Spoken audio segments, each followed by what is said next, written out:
ایک وہ شفاعت اور وہ سفارش کا جس کا شریعت نے اور اسلام نے سرے سے انکار کیا ہے کہ یہ تو ممکن ہی نہیں۔ جو شفاعت جو سفارش اللہ کا حق ہے وہ کسی اور سے براہ راست مانگی جائے کہ اللہ تعالیٰ کے پاس سفارش صرف اسی کے حق میں قبول ہوگی جس کے لیے اللہ تعالیٰ نے اجازت دی ہے کہ اس کی سفارش کی جا سکتی ہے۔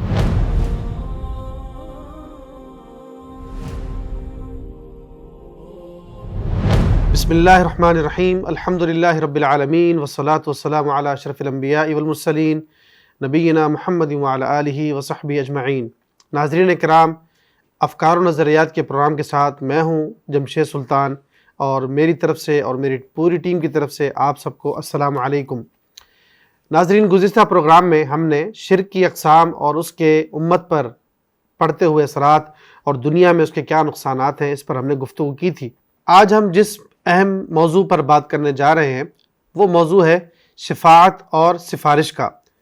کہ لوگوں کے اندر یہ عقائد اور نظریات پائے جاتے ہیں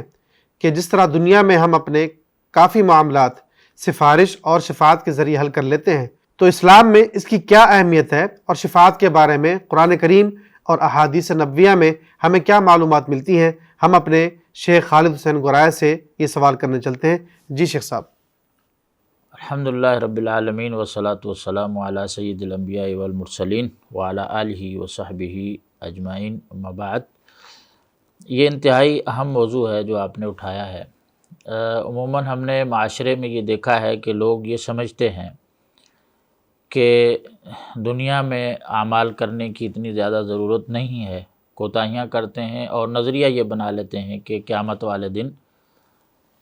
کسی پیغمبر کی سفارش سے، صالحین کی سفارش سے، یا کچھ لوگوں نے اپنے اپنے جو ہے طریقت اور پیر بنائے ہوئے ہیں، وہ یہ سمجھتے ہیں کہ اس پیر کے ذریعے سے ہم سیدھا جنت میں چلے جائیں گے۔ تو اسلام کی اور دین اور شریعت کی روح سے اگر ہم دیکھیں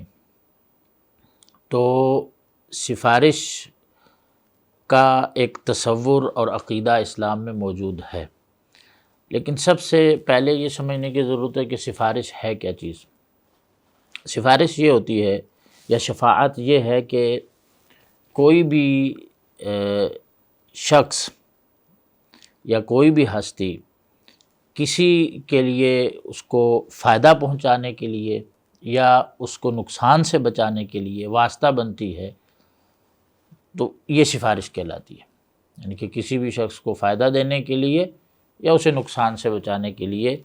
واسطہ بننا، یہ شفاعت اور سفارش ہے۔ اب اسلام میں سفارش کا تصور موجود ہے،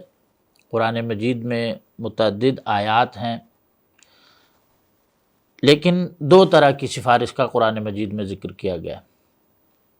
ایک وہ شفاعت اور وہ سفارش کا جس کا شریعت نے اور اسلام نے سرے سے انکار کیا ہے کہ یہ تو ممکن ہی نہیں ہے۔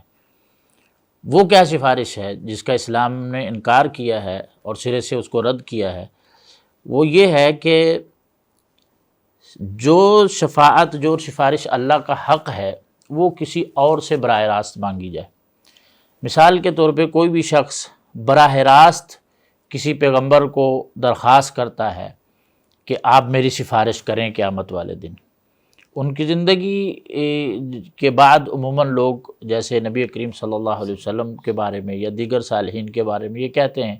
کہ وہ قیامت والے دن سفارش سے ہمیں بچا لیں گے، اور پھر وہ انہی سے براہ راست سفارش مانگتے ہیں کہ آپ ہماری سفارش کیجیے گا قیامت والے دن۔ قرآن مجید میں اللہ تعالیٰ نے اس سفارش کی نفی کی ہے کہ ایسا نہیں ہو سکتا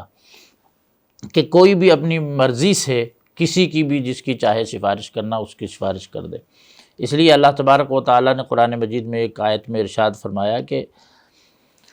وَيَعْبُدُونَ مِن دُونِ اللَّهِ مَا لَا يَضُرُّهُمْ وَلَا يَنْفَعُهُمْ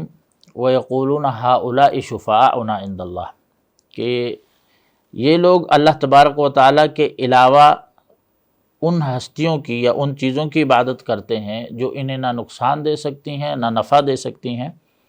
اور وہ عقیدہ ان کے بارے میں یہ رکھتے ہیں کہ ہؤلاء شفعاؤنا عند اللہ، یہ ہماری سفارش کریں گے قیامت والے دن، ہم اس وجہ سے ان کی عبادت کرتے ہیں۔ اور آیت میں اللہ تبارک و تعالیٰ نے فرمایا کہ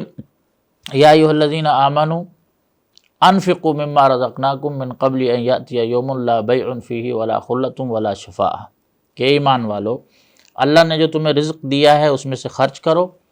وہ وقت اور وہ دن آنے سے پہلے کہ جس دن نہ تجارت ہوگی،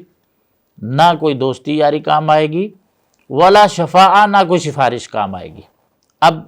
اور بھی اس معنی میں بہت سی آیات ہیں، لیکن ان دو آیات پر بھی ہم غور کریں تو اللہ تعالیٰ نے یہاں سفارش کا انکار کیا ہے کہ اس دن نہ دوستی ہے، نہ تجارت ہے، ولا شفاعہ، اور نہ سفارش ہے۔ اب جب ان آیات کو ہم دیکھتے ہیں تو یہ اس سے مراد وہ سفارش ہے جو براہ راست لوگ مخلوق سے مانگتے ہیں، جو کہ اللہ تعالیٰ کا اختیار ہے، اللہ تعالیٰ سے مانگنی چاہیے۔ تو اس سفارش کا اسلام نے سرے سے انکار کیا ہے۔ دوسری وہ سفارش ہے جو شرعاً جائز ہے، اور وہ ہے کہ شفاعت کا مکمل اختیار اللہ تعالیٰ کے پاس ہے اور وہ اللہ تعالیٰ سے ہی طلب کی جائے۔ کہ کس طرح اللہ تعالیٰ سے طلب کی جائے؟ جیسے مثال کے طور پہ اگر ہم چاہتے ہیں کہ نبی کریم صلی اللہ علیہ وسلم قیامت والے دن ہماری سفارش کریں اور شفاعت کریں، تو ہم پہلے تو وہ اعمال اور وہ اسباب اختیار کریں جو سبب بنیں گے نبی کریم صلی اللہ علیہ وسلم کی شفاعت پانے کا۔ ایک طریقہ تو یہ ہے۔ دوسرا طریقہ یہ ہے کہ ہم اللہ تعالیٰ سے ہی سوال کریں کہ اللہ قیامت والے دن ہمیں نبی کریم صلی اللہ علیہ وسلم کی شفاعت نصیب کرنا۔ اے اللہ تعالیٰ قیامت والے دن ہمیں شہداء صالحین کی سفارش نصیب کرنا، یعنی سفارش یہ اللہ سے ہی طلب کرنی ہے، اللہ ہی اس کا مالک ہے۔ تو یہ جائز ہوگی اگر کوئی اللہ تعالیٰ سے درخواست کرتا ہے اور یہ کہتا ہے کہ اللہ آپ قیامت والے دن نبی کریم صلی اللہ علیہ وسلم کو ہمارے حق میں جو ہے سفارش کرنے والا اور شفاعت کرنے والا بنانا، تو یہ جائز ہے۔ اس میں اس کا اسلام میں جو ہے تصور بھی موجود ہے، اور اسلام میں اللہ تعالیٰ نے اس کی اجازت بھی دی ہے۔ شیخ صاحب، اسلام نے قرآن کریم میں جس طریقے سے ایک عمومی اور آزاد قسم کی سفارش کی نفی کی ہے، جیسا کہ اللہ نے آیت الکرسی میں بھی سوال پوچھا ہے، من ذا الذی یشفع عندہ الا باذنہ، کہ کون ہے جو اللہ کی اجازت کے بغیر اللہ کے سامنے سفارش کر سکے۔ تو اسلام نے جو ہمیں عقیدہ دیا ہے، جو نظریہ دیا ہے سفارش کا اور شفاعت کا، وہ کیا ہے؟ دیکھیں، ایک مسلمان کا سفارش اور شفاعت کے متعلق یہ عقیدہ ہونا چاہیے بنیادی طور پر کہ سفارش کا اور شفاعت کا مالک اللہ تعالیٰ ہے اور اللہ تعالیٰ سے ہی طلب کی جائے۔ دوسری بات یہ ہے کہ اللہ تبارک و تعالیٰ ہی جس کو چاہیں گے اجازت دیں گے کہ فلاں سفارش کر سکتا ہے، اور اللہ تعالیٰ ہی اس چیز کی بھی اجازت دیں گے کہ کس کس کی وہ سفارش کر سکتا ہے۔ ٹھیک ہے، تو ایک مسلمان کا یہ عقیدہ ہو کامل اور مکمل طور پر کہ سفارش کا مالک اور شفاعت کا مالک اللہ تعالیٰ ہے، ہم نے اللہ تعالیٰ سے ہی سفارش اور شفاعت مانگنی ہے۔ اللہ تعالیٰ نے جو طریقے، اللہ کے رسول نبی کریم صلی اللہ علیہ وسلم نے جو شفاعت پانے کے طریقے بتائے ہیں، جیسے مثال کے طور پہ اذان کے بعد دعا ہے، اس کے علاوہ اور کئی اسباب ہیں جس کا آئندہ ہم انشاءاللہ تذکرہ کریں گے کہ جن کے ذریعے شفاعت نبی کریم صلی اللہ علیہ وسلم کی اور دیگر صالحین کی نصیب ہو سکتی ہے، تو وہ اعمال اختیار کریں۔ اور دوسرا جو ہے یہ عقیدہ رکھیں کہ اللہ تبارک و تعالیٰ ہی مالک شفاعت کا، وہی سفارش کی اجازت دے گا، کس نے کرنی ہے اور کس کے حق میں کرنی ہے، ان دونوں کے لیے اللہ تبارک و تعالیٰ کی اجازت اور اللہ تعالیٰ کی رضامندی شرط ہے، کیونکہ اللہ تعالیٰ نے قرآن مجید میں ارشاد فرما دیا ہے کہ من ذا الذی یشفع، جیسا کہ آپ نے آیت پڑھی کہ من ذا الذی یشفع عندہ الا باذنہ، کہ کون ہے جو اللہ تعالیٰ کے ہاں سفارش کر سکے الا باذنہ، الا اس کی اجازت کے بغیر، یعنی کہ اللہ تعالیٰ جسے اجازت دیں گے وہ سفارش کر پائے گا اور کر سکے گا۔ جزاکم اللہ شیخ۔ ساتھ ساتھ شیخ یہ بتاتے جائیے ہمارے ناظرین کو کہ سفارش اور شفاعت کی شرائط کیا ہیں؟ دیکھیں، سفارش انسان کی اللہ تعالیٰ کے ہاں قبول ہو اور اللہ تعالیٰ اس کے حق میں اجازت دے دیں کہ کوئی نبی یا کوئی صالح اس کے لیے سفارش کرے، اس کے لیے اہل علم نے بنیادی طور پر 4 شرائط ذکر کی ہیں احادیث کی اور قرآنی آیات کی روشنی میں۔ سب سے پہلی شرط یہ ہے کہ جس کے لیے سفارش کی جا رہی ہے یا جس کی سفارش کی جا رہی ہے اس سے اللہ تعالیٰ راضی ہو۔ اس کا واضح طور پر اللہ تبارک و تعالیٰ نے قرآن مجید میں ارشاد فرمایا کہ یعلم ما بین ایدیہم وما خلفہم ولا یشفعون الا لمن ارتضی، کہ اللہ تعالیٰ ان کے فرشتوں کا ذکر ہے کہ ان کے جو آگے انہوں نے گزشتہ کیا ہے وہ بھی جانتا ہے، جو آگے کریں گی وہ بھی جانتا ہے، اور پھر فرمایا کہ ولا یشفعون الا لمن ارتضی، اسی کی ہی وہ شفاعت اور سفارش کر سکیں گے جس کے لیے اللہ تعالیٰ راضی ہوا۔ ایک اور آیت میں اللہ تعالیٰ نے فرمایا کہ ولا تنفع الشفاعۃ عندہ الا لمن اذن لہ، کہ اللہ تعالیٰ کے پاس سفارش صرف اسی کے حق میں قبول ہوگی جس کے لیے اللہ تعالیٰ نے اجازت دی ہے کہ اس کی سفارش کی جا سکتی ہے۔ تو یہ پہلی شرط ہے کہ اللہ اس بندے سے راضی ہو۔ تو اس کے لیے ضروری ہے کہ ہم وہ راستے اختیار کریں جو اللہ تعالیٰ کی رضا کا سبب بنتے ہیں، نہ کہ ہم وہ راستے اختیار کریں جو اللہ تعالیٰ کے غصے اور غضب کا باعث بنتے ہیں اور پھر امید لگا کے بیٹھے ہوں کہ قیامت والے دن جو ہے صالحین اور اتقیاء جو ہے ہمیں چھڑا کر لے جائیں گے۔ نہیں، ہم وہ اسباب اختیار کریں، وہ طریقے اختیار کریں۔ کامل مکمل کوئی شخص نہیں ہے، کمیاں کوتاہیاں ہوتی ہیں، گناہ ہے۔ اب جب بندہ اللہ کو راضی کرنے کے راستے پر چل پڑتا ہے تو اس میں پھر جو کمیاں پیشیاں اس کی رہیں گی تو اللہ تعالیٰ انبیاء صالحین کی سفارش اس کے حق میں اجازت دیں گے کرنے کی۔ دوسری جو شرط ہے اسی حوالے سے کہ جس کے لیے سفارش کی جا رہی ہے اس کا موحد ہونا لازمی ہے۔ صحیح بخاری کی حدیث ہے، سیدنا ابو ہریرہ رضی اللہ عنہ فرماتے ہیں کہ میں نے رسول اللہ صلی اللہ علیہ وسلم سے پوچھا کہ من اسعد الناس بشفاعتک یا رسول اللہ، کہ اللہ کے رسول سب سے زیادہ سعادت مند اور خوش نصیب کون شخص ہے جسے آپ کی شفاعت قیامت والے دن نصیب ہوگی؟ سبحان اللہ۔ تو رسول اللہ صلی اللہ علیہ وسلم نے فرمایا کہ اے ابو ہریرہ، مجھے یقین تھا کہ یہ سوال تمہارے علاوہ مجھ سے کوئی اور نہیں کرے گا، کیونکہ تمہاری میں نے حرص دیکھی کہ تم اتنے حریص ہو حدیث کی طلب میں، رسول اللہ صلی اللہ علیہ وسلم کی سنت کی طلب میں۔ پھر آپ صلی اللہ علیہ وسلم نے فرمایا کہ اسعد الناس بشفاعتی یوم القیامہ من قال لا الہ الا اللہ خالصا من قلبی، کہ سب سے زیادہ سعادت مند خوش نصیب میری شفاعت پانے والا وہ شخص ہے قیامت والے دن جس نے لا الہ الا اللہ خالص دل سے ادا کیا ہو۔ خالص دل سے مطلب ہے کہ اس دل میں پھر اللہ کے علاوہ کوئی اور ہستی یا کوئی اور ذات اور اللہ کے ساتھ کوئی اور شریک نہ ہو۔ اگر اس دل میں اللہ تعالیٰ کے علاوہ کوئی اور بھی شریک یا ان کی بھی تعظیم ایسی جیسا کہ اللہ تعالیٰ کی ہے، ان سے بھی محبت ایسی جیسا کہ اللہ تعالیٰ سے کرنی چاہیے، ان کی بھی اطاعت ایسی کہ جیسا کہ اللہ تعالیٰ کی کرنی چاہیے، تو پھر جو ہے اس کے لیے شفاعت نہیں ہے۔ تو توحید یہ بنیادی شرط ہے۔ ایک اور حدیث میں نبی کریم صلی اللہ علیہ وسلم صحیح مسلم میں ہے کہ آپ صلی اللہ علیہ وسلم فرماتے ہیں کہ اللہ تعالیٰ نے ہر پیغمبر کو ایک دعا دی اور اس کو قبول کرنے کی اللہ تعالیٰ نے ذمہ داری لی، وعدہ لیا کہ وہ دعا کریں اور ان کی دعا قبول کی جائے گی، رد نہیں ہوگی بالکل۔ تو آپ صلی اللہ علیہ وسلم نے فرمایا کہ ہر نبی نے دنیا میں اپنی وہ دعا استعمال کر لی، لیکن میں نے اس دعا کو اپنی امت کی سفارش اور شفاعت کے لیے قیامت کے لیے بچا کر رکھا ہوا ہے۔ تو آپ صلی اللہ علیہ وسلم نے فرمایا کہ میری شفاعت ہر اس شخص اور میری امت کے ہر اس موحد کو نصیب ہوگی جس نے اللہ تعالیٰ کے ساتھ کسی کو شریک نہیں ٹھہرایا۔ تو جو شخص بھی یہ چاہتا ہے کہ قیامت والے دن انبیاء اور نبی کریم بالخصوص صلی اللہ علیہ وسلم اس کے لیے سفارش کریں، شفاعت کریں، تو سب سے پہلے اپنی توحید کا جائزہ لے۔ توحید میں جب وہ مکمل ہوگا، شرک سے بالکل پاک ہوگا، تو انشاءاللہ اللہ تعالیٰ اسے نبی کریم صلی اللہ علیہ وسلم کی شفاعت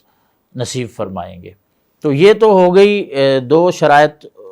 وہ جو جس کے لیے شفاعت ہونی ہے۔ اب جس نے شفاعت کرنی ہے اس کے لیے بھی دو ہی شرائط قرآن مجید میں اللہ تعالیٰ نے ذکر کی ہیں۔ پہلی شرط وہی ہے کہ اللہ تعالیٰ اس ہستی سے راضی ہو۔ جو جس نے سفارش کرنی ہے اس کے بارے میں بھی اللہ تعالیٰ نے یہ بیان فرمائی ہے کہ من ذا الذی یشفع عندہ الا باذنہ، کہ اللہ تبارک و تعالیٰ کی اجازت کے بغیر کوئی سفارش نہیں کر سکتا۔ اور ایک اور آیت میں اللہ تعالیٰ نے فرمایا کہ دوسری بات یہ ہے کہ اللہ تعالیٰ جس نے سفارش کرنی ہے اس ہستی سے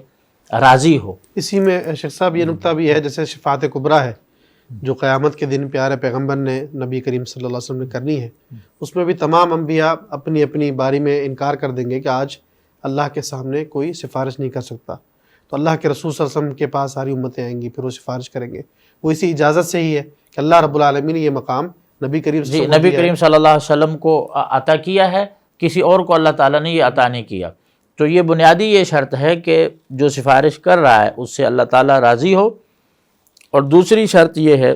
کہ اللہ تعالیٰ کی اسے اجازت ہو. جیسا کہ ایک آیت میں قرآن مجید میں اللہ تعالیٰ نے فرمایا کہ کتنے فرشتے ہیں آسمانوں میں جو ان کی شفاعت بالکل کہیں بھی کام نہیں آئے گی، لا تغنی شفاعتہم، ان کی شفاعت کوئی فائدہ نہیں دے گی الا کہ جس کو اللہ تبارک و تعالیٰ اجازت دے دیں اور اللہ تعالیٰ اس سے راضی ہوں. تو جو سفارش، اس لیے یہ بنیادی 4 شرطیں ہر انسان ذہن میں رکھے کہ جس سے سفارش کرنے والے سے اللہ کا راضی ہونا لازمی ہے، اور اس کو اجازت دیں گے اللہ تعالیٰ کہ فلاں کے حق میں سفارش کرو،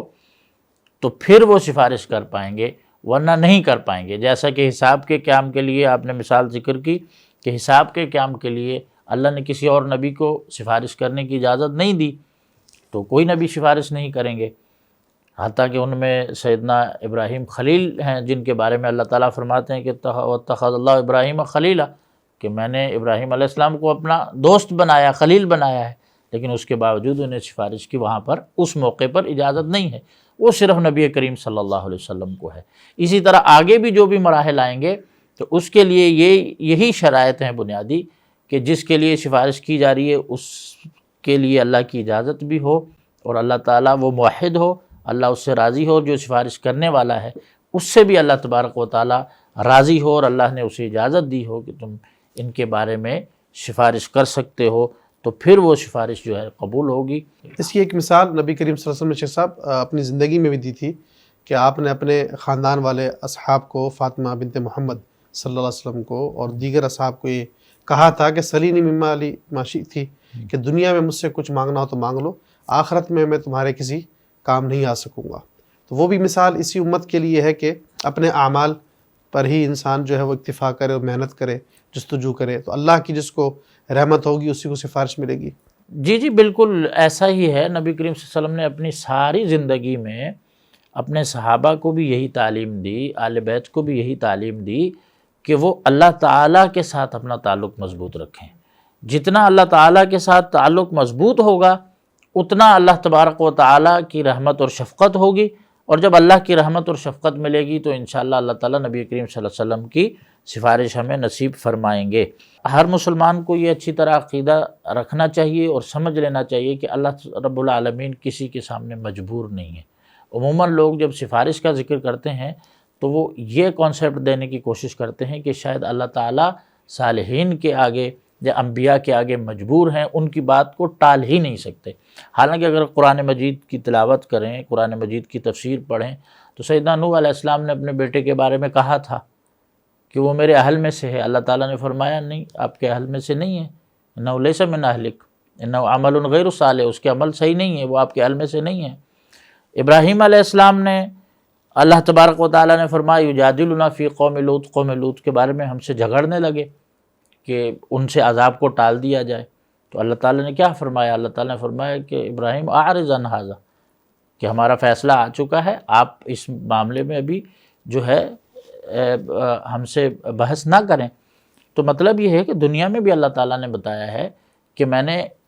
کئی ایسی جو دعائیں تھیں انبیاء کی قبول کریں، اور کچھ ایسی تھی جو میں نے قبول نہیں کری. تو آخرت میں بھی اللہ تعالیٰ یہی معاملہ رکھیں گے کہ جس کے حق میں اللہ چاہیں گے کہ اس کی سفارش ہو اور یہ جنت میں درجات پائے،